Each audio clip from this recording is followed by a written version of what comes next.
भूतिया हवेली की कहानी। ये कहानी एक छोटे से गांव की है जहां एक पुरानी हवेली खड़ी थी।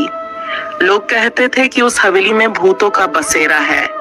गांव के लोग रात में उस हवेली के पास जाने से डरते थे। एक बार गांव में रमेश नाम का एक लड़का आया जिसे इन सब बातों पर विश्वास नहीं था। उसे चुनौती पसंद थी, इसलिए उसने तय किया कि वह रात को उस हवेली में जाएगा और सच का पता लगाएगा। रमेश ने अपने दोस्तों को भी इस चुनौती में शामिल होने को कहा, लेकिन सभी ने मना कर दिया। रात होते ही रमेश एक टॉर्च और दिए हुए शब्दों के साथ हवेली की ओर निकल पड़ा। हवेली दूर से ही भयानक दिखती थी। पुरानी दीवारें, टूटे हुए दरवाजे और खिड़कियां और हवेली के चारों ओर उगी जंगली झाड़ियां।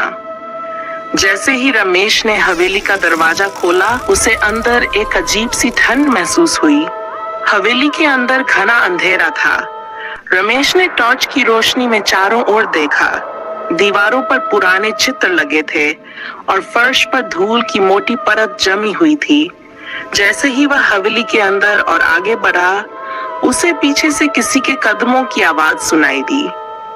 वह रुक गया और पीछे मुड़कर देखा, लेकिन वहां कोई नहीं था। अचानक हवेली के एक कोने से एक धीमी, डरावनी आवाज सुनाई दी। तुम यहाँ क्या कर रहे हो? रमेश का दिल जोर से धड़कने लगा, लेकिन उसने खुद को शांत रखा और उस आवाज की ओर बढ़ा।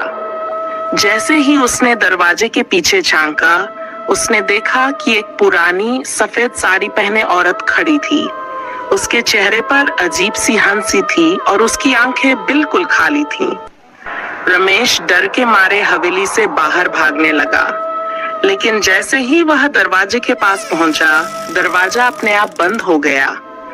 उसके चारों ओर हवा तेजी से चलने लगी और चारों ओर अजीब सी खीं गूंजने लगी।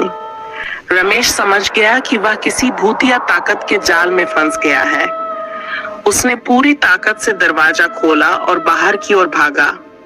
जब वह गांव पहुंचा तो उसकी हालत बहुत खराब थी।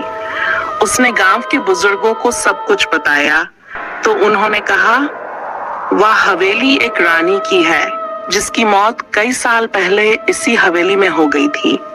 उसकी आत्मा अभी भी वहां भटक रही है। उस दिन के बाद से रमेश ने कभी उस हवेली की ओर जाने की हिम्मत नहीं की।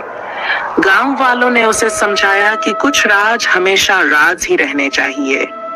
अगर हमारी स्टोरी अच्छी लगी तो लाइक एंड सब्सक्राइब ज़रूर कर देना।